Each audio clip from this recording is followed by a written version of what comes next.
কি ব্যাপার নীলা, আজকে হঠাৎ তোর ভাইয়াকে নিয়ে আসলি? ঘটনা কি? আমি তো তোমার জন্য এসেছি, ওর জন্য কি শুধু শুধু এখানে আসবো নাকি? ও বুঝলাম। এই তো নিমা, চল তো না যাই। এই তুই নাম ধরে ডাকছিস কেন? ওকে ভাবি বলে ডাকবি, আজকে থেকে ও তোর ভাবি। কে কার ভাবি? ও আচ্ছা, সরি সরি, তোমাকে তো প্রপোজ করা নেই, right? Wait wait a minute. Hello, তুই তো নির্লজ্জ কেন রে? তুই তো ছোট বোনের সামনে তার বান্ধবীকে প্রপোজ করিস। তাতে কি হয়েছে? ভালোবাসা কি অন্যায় নাকি? আমি তো প্রপোজই করছি, আর এইসব তো তোর জন্যই করছি। তো বাসায় একা একা থাকিস, তোর বোর হয়, তুই বোর ফিল করিস, তাই ভাবলাম তোর বান্ধবীকে তোর ভাই বানিয়ে নিয়ে যাবো, তাহলে তুই বোর ফিল করবি না। দেখছিস কি উল্টাপাল্টা কথা বলছে? উল্টাপাল্টা না ম্যাডাম, যা সত্যি তাই বলছি। নীলা, তোর ভাইকে থামতে বল। এই তুই চা তো, তোর জন্য কিন্তু আমরা দুজনে বিরক্ত হচ্ছি। তাহলে তোর বান্ধবীকে বল রিপ্লাইটা দিয়ে দিতে, চলে যাচ্ছি। কিসের রিপ্লাই? কিসের রিপ্লাই দেবো? I love you reply. আপনার কাছে কি ভালোবাসাটাও ফাইজলামো মনে হয় যে আপনি যখন চাইছে কবে তাই বলবেন? না না, মোটেও না, আমার কাছে রঙিন মনে হয়। জীবনটা কত সুন্দর, স্নিগ্ধ, কল্পনা, মায়া। এই তুই এখান থেকে যা তো, তোর জন্য কিন্তু আমার দেরি হয়ে যাচ্ছে। এই, চল তো। আচ্ছা ঠিক আছে, আমিও চলে যাচ্ছি, আমি সামনে একটু ঘোরাঘুরি করে চলে যাবো। লেখা থাকে জিনিস। আচ্ছা শোন না, দেখ ভাইয়া কিন্তু খারাপ না। ভাইয়া, আমার ভাই বলে বলছি না, ভাইয়া আসলে একটা ভালো ছেলে। তোর ভাই যে কেমন ভালো ছেলে সেটা আমি খুব ভালো করে জানি, আমাকে নতুন করে বুঝাতে হবে না। সত্যি ভালো রে, তুই মন থেকে রাগটা কমিয়ে একটু কথা বল, তাহলে ঠিকই বুঝতে পারবি।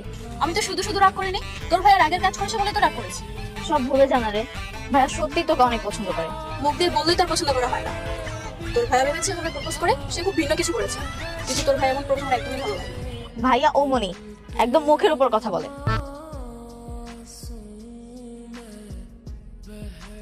আজকে না ভাইয়ের জন্মদিন, আমি আর ভাইয়া রেস্টুরেন্টে কেক কাটতে দেবো, তুইও চল না প্লিজ প্লিজ প্লিজ। আমি? হ্যাঁ তুই প্লিজ, মানা করিস না প্লিজ। ঠিক আছে যাবো, কিন্তু তোর ভাইকে বলে দিবি ও যেন নেক্সট টাইম আমার সাথে এমন না করে। তুই তো খুব ভালো করেই জানিস যে আমার মতো স্ট্রাগল করার মেয়ের জন্য প্রেম ভালোবাসা একদমই সাজে না। আচ্ছা তাহলে তুই এখানে দাঁড়া, আমি ভাইয়ের সাথে একটু ফোনে কথা বলে আসি। আমি আর তনিমা একটা গাড়ি নিয়ে রেস্টুরেন্টে যাচ্ছি, তুই একটা কেক কিনে বাইক নিয়ে চলে আয়। কেক? আমি আজকে তনিমাকে বলেছি তোর জন্মদিন, একটা সুন্দর মুহূর্ত তৈরি করতে চাচ্ছি। ও আচ্ছা, এই ব্যাপার। আমরা তিনজনই কেন, আর কেউ আসবে না? তো না মানে হয়েছে কি, গতকাল রাত্রে আমি বন্ধুদের সাথে সেলিব্রেশন করে ফেলেছিলাম, তাই এখন আর কেউ নেই, আর স্পেশালি তোমার জন্য এখানে আসা। কি রে বন্ধু, কার জন্মদিন? হ্যাঁ কি রে বন্ধু, তুই একাই আসছিস? আর কেউ আসে নাই তোর সাথে? আমি একাই এসেছি। তোর না 1 মাস আগে বার্থডে গেল, আমরা না সবাই মিলে কেক কাটলাম। সমস্যা নেই, একটা কাটি আমরা। তোরা দুই ভাই বোন মিলে আমার সাথে এমন মিথ্যে কথা বলতে পারলি?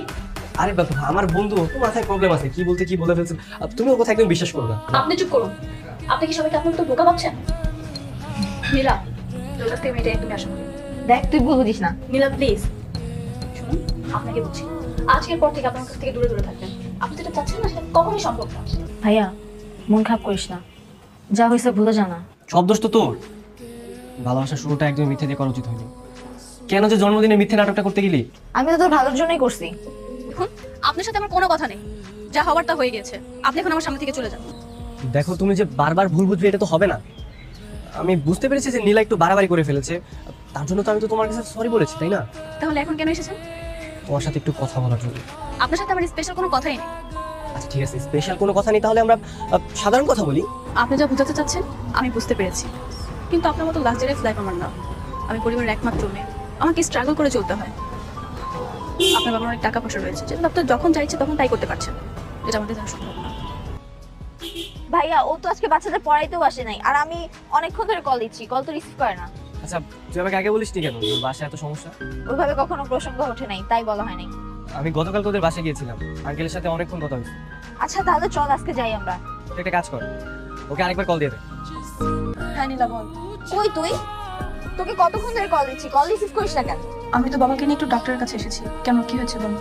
কি বলিস, আঙ্কেল কি অসুস্থ নাকি? হ্যাঁ, বাবার বুকের ব্যথাটা বেড়েছে, তাই তো ডাক্তারের কাছে নিয়ে এসেছি।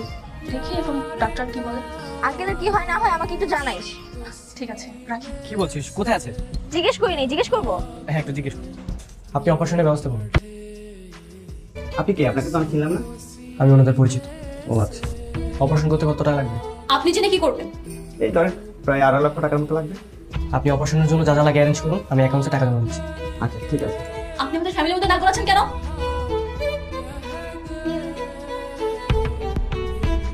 আপনি যেখানে কেন টাকা দিতে চাচ্ছেন সেটা আমি খুব ভালো করেই বুঝতে পেরেছি। দেখুন, আপনাকে আমি এর আগেও বলেছি, এখনো বলছি, আপনি যেটা চাচ্ছেন সেটা আমাদের মধ্যে কোনোদিনই সম্ভব নয়। তুমি আমার উপর এখনো রাগ করে আছো? বিশ্বাস করো, আমি নিজেকে অনেকটা পরিবর্তন করেছি। আমি আমার অফিসের প্রত্যেকটা স্টাফকে যথেষ্ট পরিমাণ সম্মান করি, ওদের সব দাবি আনি। আপনি কি মানেন আর না মানেন সেটা আমার শুনে কোনো লাভ নেই। তুমি মানো আর না মানো, আমি তোমার জন্য সবকিছু